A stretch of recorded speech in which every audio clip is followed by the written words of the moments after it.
Today we're going to be going over the best side Easter eggs in Call of Duty Zombies history, Treyarch only. Let's get into it. To start off, we have the free perk from BO2 Buried. It's not the matter of the fact of the reward, which is nice, but it's the matter of the journey. It doesn't take very long to do, but all you have to do is get the ballistic knife and then shoot the dartboard in the bar. If done carefully and not dying like an idiot like me, you'll notice that the piano in the corner is starting to play by itself, which is not by itself, it's by a ghost. And of course, that ghost is in the mansion. If you carefully navigate through and at least have 10 points left over once you get to the piano, you'll be able to tip her. Of course, you got to go through even more witches just to get to her, but once you do that, you get a free on the house perk. Of course, this is extremely useful because back then it wasn't really easy to get free perks, and this was kind of one of the steps that you could do to keep going on with your perks on top of the free perk you get from the witch upon completing the mansion. Overall, I think it's just a fun, quick Easter egg that was in BO2, and everybody enjoyed it. Next up, we have the Plunger from Chrrism in Black Ops 3. To start this off, you had to build the Ragnaroks, go to the clock tower,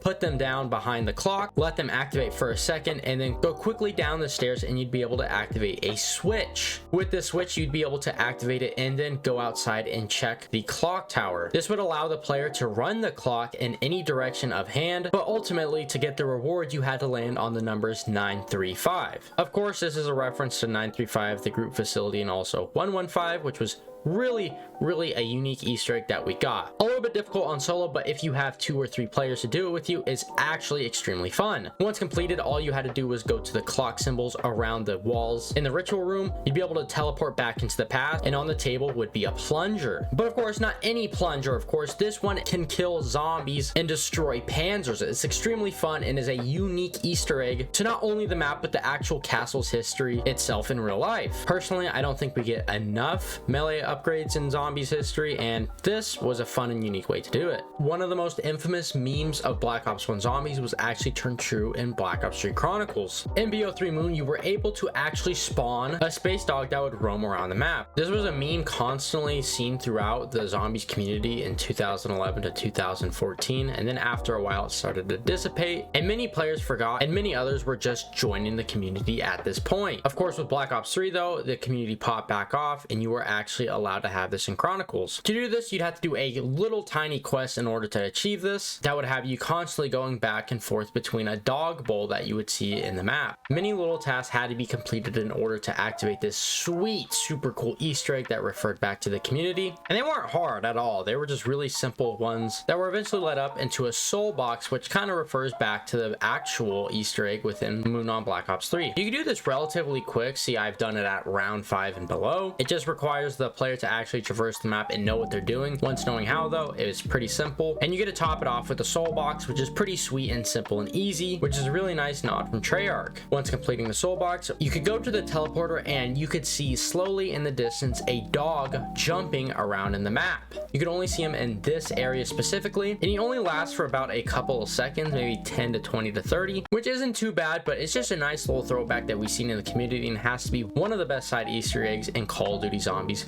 hands down. I really like when Treyarch throw these little nods into the community and actually shows that the devs care and are actually there with us and watch our kind of content. And besides it being a little throwback, it's just cool to see a space dog just jumping and roaming around the map. He even has his own little outfit that has the Treyarch logo on it. I just think honestly that's just amazing. Black Ops 3 was filled with amazing maps, weapons, gobblegums, side Easter eggs, wonder weapons, perk variation, fun atmosphere, the list goes on and on. Unfortunately, this does not apply to last gen. See, if you played on PS4 and Xbox One, you were absolutely fine. Everything looked great, everything played well, besides some couple of glitches on release maps. The game overall was absolutely amazing and so much fun. Most people would agree that it's the best of Call of Duty Zombies has to offer. But there was a big problem. Last gen was unable to process and render the game. Everything on it was extremely buggy and even led to some maps not even releasing. But of course, that was a meme. Many people thought it was ugly, and we see this in Classified as one of the jump scares is literally last gen Richthofen. It's just a funny meme and nod to the community, and honestly, I love Treyarch, and doing this was probably one of the funniest moments in COD Zombies. Shadows People has plenty of love, and we see that with the donut trip mine Easter egg that makes your trip mines into fun confetti weapons that kill zombies. It's a very simple Easter egg. All you have to do is go to the Holly Cream Cake card carts around the map in 3 districts and place a trip mine on the cart. Doing this alone won't complete the Easter egg, but you actually have to kill at least 1 zombie with the trip mine on the cart specifically. You have to go around the map to at least 3 of these carts, and then after this you will be rewarded with the donut trip mine.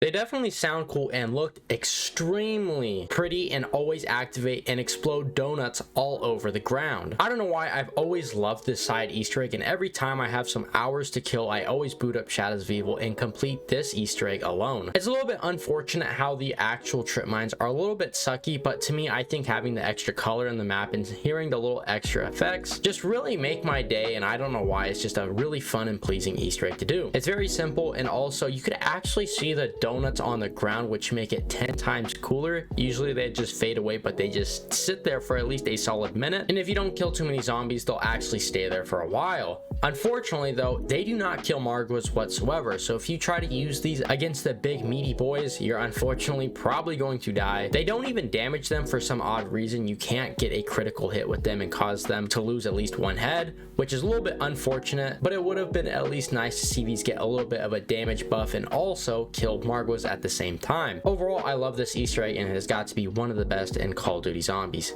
Easily, without a doubt. One of the most infamous myths of Call of Duty Zombies has got to be Shangri being on Mars. Many people have tried to debunk this over and over again, but of course Treyarch had to step its foot nearly 6 years later and just tell the community, hey, it might be on Mars, but necessarily it doesn't have to be. With Togder Toten, there was the secret, quote unquote, that really Treyarch just wanted to put in just to tease the community. It played Shangri-La's Easter egg music alongside with, well, Mars. You were allowed to sit in here for a while, and until you wanted to take the canoe back, which you could whenever you wanted to, you could sit here and stare at Mars itself. It was always just assumed that the planet with the music, of course, had to be Shangri-La of all things. It's something extremely simple that you could do, but the whole picture of it is just something that I think Treyarch really showed the community they actually listen. It's an extremely old myth that many players, even some that are watching this video, don't even know about and are just genuinely confused when they seen these videos back in Black Ops 4. Many people would argue that it is on Mars, but others would argue it's not. It's not on Mars. Okay, I'm gonna say that right now loud and clear. The map is not on Mars. Overall, I just thought this was a really fun Easter egg, and really many players, especially old ones, can appreciate. But I think that is going to about wrap it up. If you did enjoy, make sure you leave a like and subscribe, all that cool nonsense. You know how this goes. If I reach 2,000 before June, I will be doing a face reveal. Check out the links in the description, especially the Discord, this, that, and the other. But if you made it this far, you deserve a cookie, and I love you. But in that, gamers, I will see you guys next one. I hope you have a wonderful day. See ya.